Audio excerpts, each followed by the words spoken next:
Dito tayo sa kaliskis ng manok, no? Kaliskis ng manok. Ito mga subok ko na tong kaliskis na to, no? Ilaban ko na. Itong tawag na krusan. Ayan, krusan sa tapat ng tahid. Yung ganyan ko, naka-apat. Naka-apat. Ito. Krusan ang tawag dyan, krusan. Makikita yun sa tapat ng tahid, mas maganda yan, kaliwa. Ito naman ay ang, kung tawagin ay tres media. Ayan, bibilang tayo ng tres media. Ayan. 1, 2, 3. May biyak. May biyak yan. Maganda rin yan. Nasubukan ko na rin yung tres media. Nalo rin yan. Pero eto mahusay talaga tong krusan. Nagbibilang to. Ganito. Kaya tingnan mo na yung magaling mong manok kung may ganitong kaliskis. Eto nagbibilang din to. Isa pa sa nagbibilang to.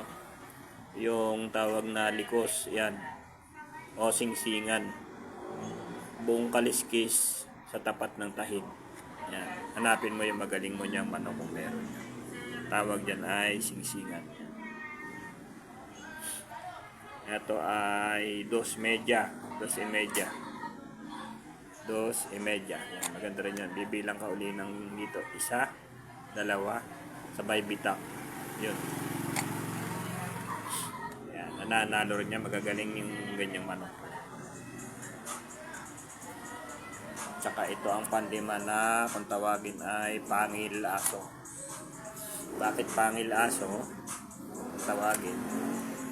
Yung kaliskis niya, makapansin mo, umaabot dun sa may kabila. Para nagiging ano na siya, yung singsingan. Ano.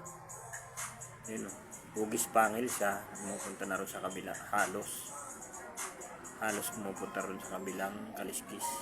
Pero narito yung pinaka-kanal niya, narito sa gilid na mismo.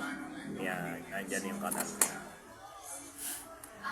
Kaya tingnan mo na yung magagaling mong panlaban kung merong mga ganyang kaliskis, ano.